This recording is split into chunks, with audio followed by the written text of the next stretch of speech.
Which count was it? Us that noticed it, or was it? Yeah, I think it was you. Yeah, it was last.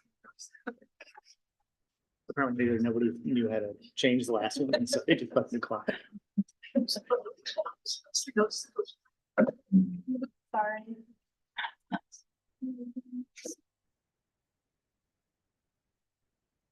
All good. Yep.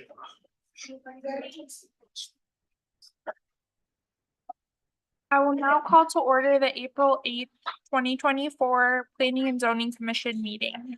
It is 5:45 p.m. Hillary, would you call the roll, please? Samuelson, Here. Forst, Here. Grant, Here. Caldwell, Here. Thompson, Here. Steiger, Reaganitor. Here. Item number 3 is the approval of tonight's agenda. Any changes to the agenda for tonight? Hearing nothing, I'll entertain a motion and a second for the approval of tonight's agenda. Motion. Second. All in favor, say aye. Aye. Aye. Item number 4 is the approval of the March 25th, 2024 minutes. Any changes or additions to the March 25th minutes? Hearing nothing, I'll entertain a motion and a second to approve the March 25th, 2024 minutes. Motion. Second. All in favor, say aye. Aye. Aye. I'd like to welcome any guests that we have joining us tonight in person or on the Zoom. Is there anyone here who would like to make a public comment on an item that is not on tonight's agenda?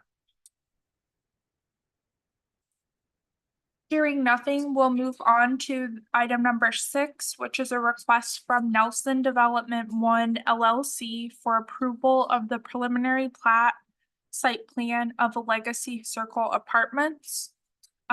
Elliot is going to brief us on items 6 and 7 at the same time since they're intertwined. Elliot, would you brief us, please?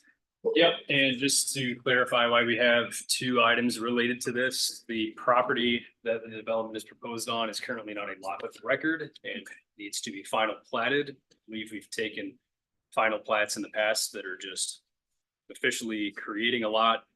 Anytime you have something that's declared an outlot on a prior plat, it's not eligible to be built on. So item number 7 addresses that aspect of the proposal. So what we're looking at here should be fairly familiar to everybody. One of the things that I included in the staff report is the final amendment that City Council passed in November, which outlines some of those details that were fleshed out a bit more prescriptively after the first reading, which was the public hearing for the rezoning and the PUD. So these are some of the things that council wrote into the ordinance, particularly related to this project. And the main thing I think that we took away from that amendment is that the exhibit that was in that staff report is supposed to be the foundational document for the site plan, and the product that was returned by the applicant team reflected that quite well. So the site plan this is a pretty good top down of the way that it looks.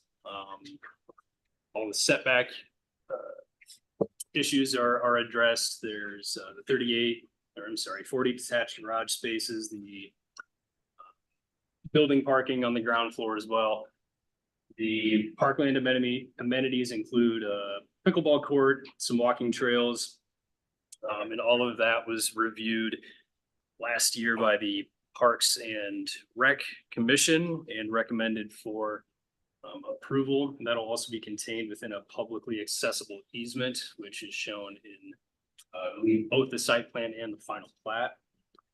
One of the concerns that came up during the public hearing process was related to light bleed from the parking lot. And so one of the things City Council put into the approval was the addition of Fencing along the south side of the parking lot, so that lights don't shine out towards housing units when cars are being parked.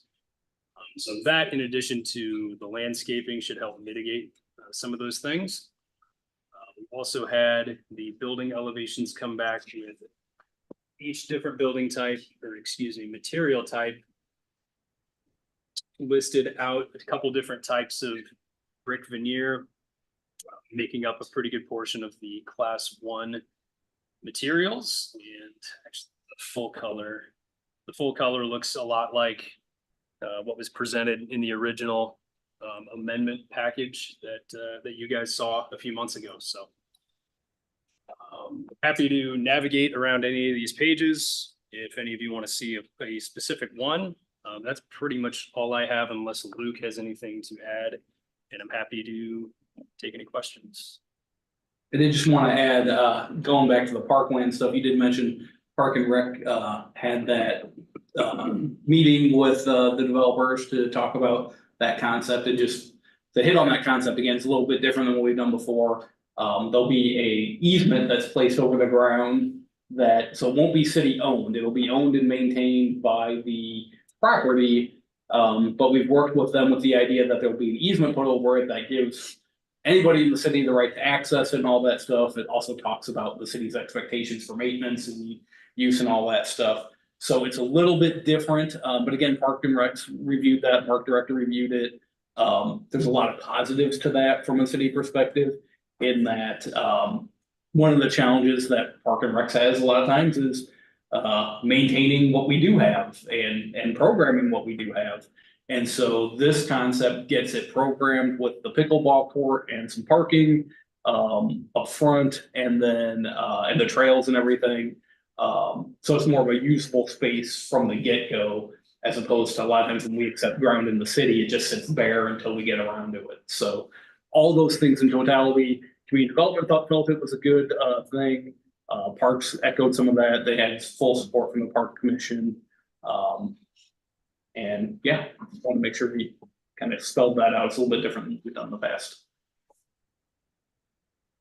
Can someone just expand a little on the fence that you're speaking about that's going along just of the outside, just a little bit?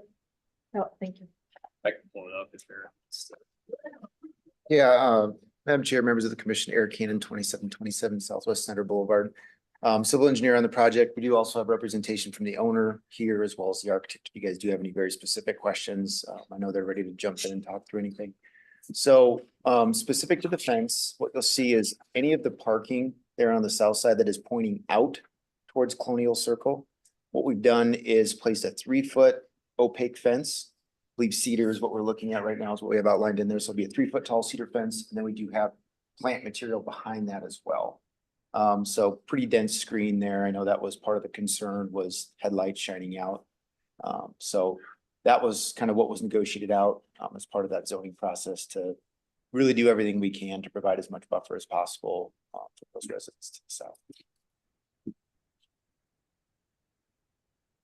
We are providing some breaks in that fence, just so it's not a long linear cedar fence. It does have some character, some aesthetic, value to it. We have islands separating those stalls in there, so it kind of just works naturally to kind of provide that variable look to it.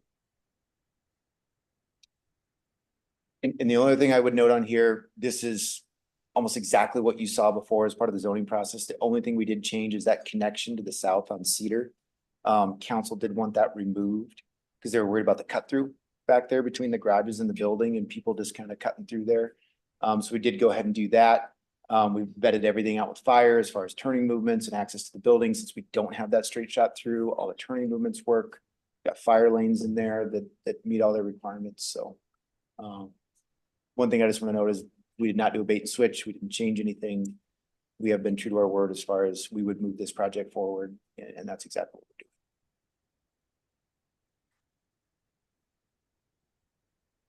doing. Any additional questions for the applicant?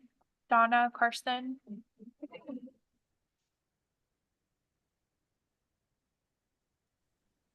I don't have questions. Me either. That access on the north, well, actually the east side, that's just, is that a shared road with the clinic? It is, and there's an Okay. ingress egress easement already placed there. So we'll just be tying into that existing, we're actually removing the little stub they had to us to line everything up, but yeah, just tying into that shared drive. So that was the, and you addressed it, that you guys changed the ingress egress from the site, so.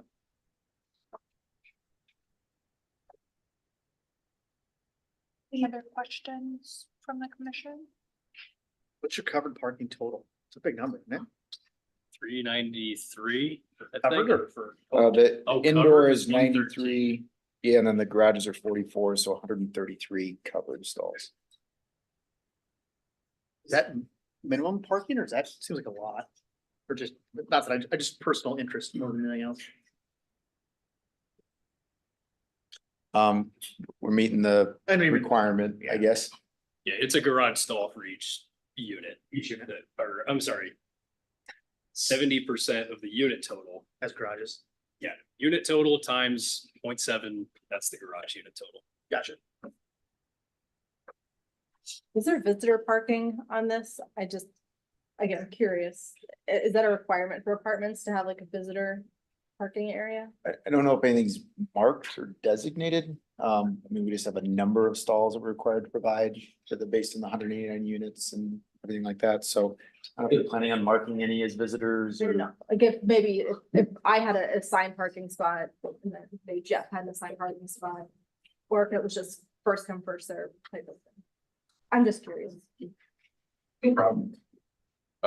So Alexander Gugarich, Nelson Construction and Development, the developer and owner of the project. So in addition to the covered spots, those are obviously people that live there. And then the parking on the outside. Typically, what we do, we work with our property management company, because we hire third-party property managers that are specialist experts in that type. What we usually do with projects like this would be the spots that are closer to the building would get reserved potentially for tenants for an upcharge. And then we will usually mark off some amount of visitor stalls, both for leasing traffic, because if someone wants to come take a tour and lease, then we have that designated, as well as more and more Uber, DoorDash, Grubhub, all of that. So we'll have some stalls marked, but we usually don't make those decisions till it gets closer to opening, based on just tenant preference, how things change, how the market's shifting, things like that.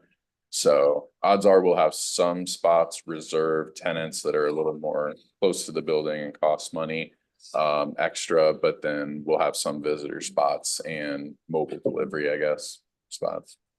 And then I don't want to neglect all of the outer ring spots that we're adding to the right of way on Colonial Circle.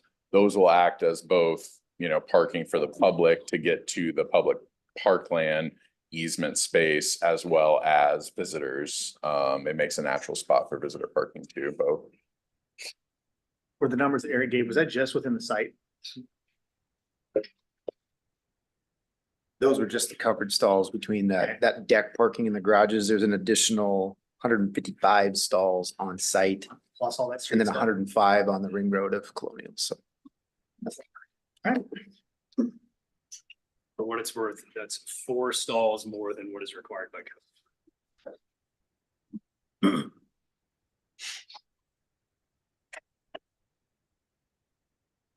Any other questions? Do we want to deliberate at all? Concessions. No.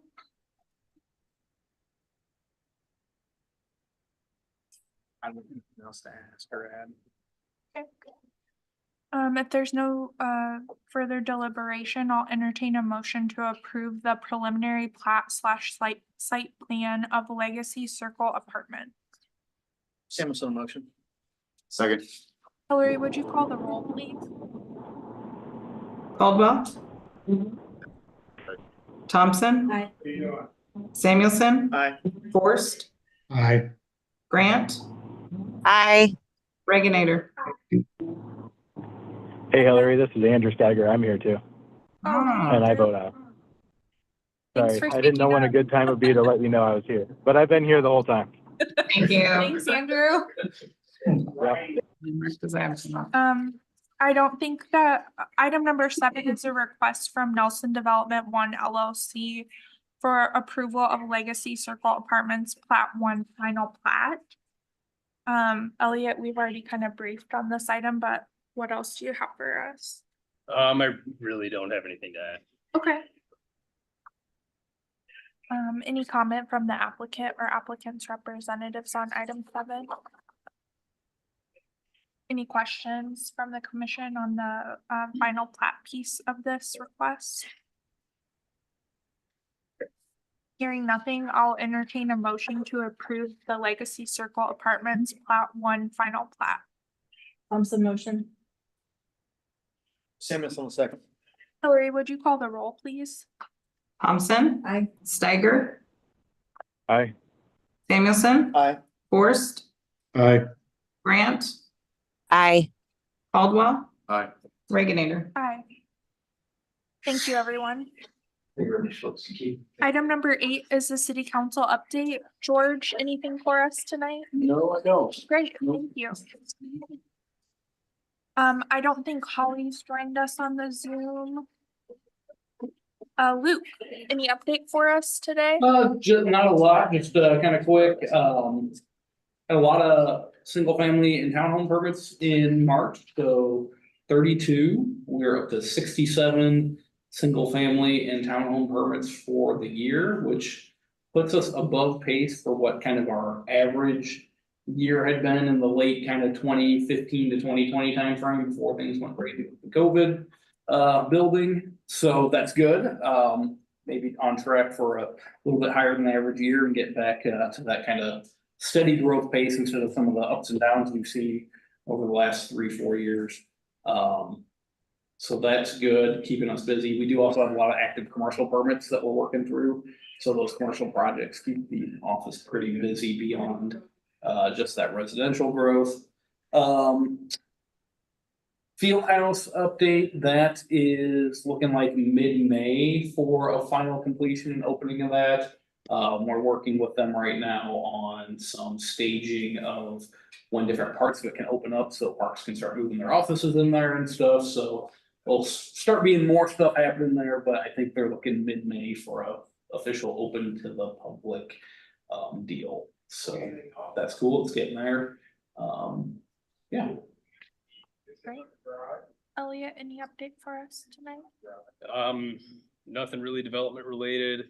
Just, I mentioned, when a few of you were in here, we've got National American Planning Association Conference this coming Friday through Tuesday. So that's always exciting for us to go learn for 8 hours a day over the weekend. So that's in Minneapolis, so not too far away, but, that's the thing that Luke and I have on the horizon. Got nothing else to report. Great, safe travels to you both, and that goes well. Our next meeting is going to be April 22nd, 2024 at 5:45 p.m. And at this time, I'll entertain a motion and a second to adjourn. A motion. Second. All in favor, say aye. Aye. Aye. Aye. We are adjourned at 6:03 p.m. Thanks everyone for joining on Zoom. Sorry we missed you there, Andrew. Thank you, Carson. Hope you feel better. Thanks, appreciate it. Thanks, everyone. Bye. Thank you, Andrew. Awesome. Cool. Thanks, everyone. I get to go watch my favorite 5-year-old play soccer.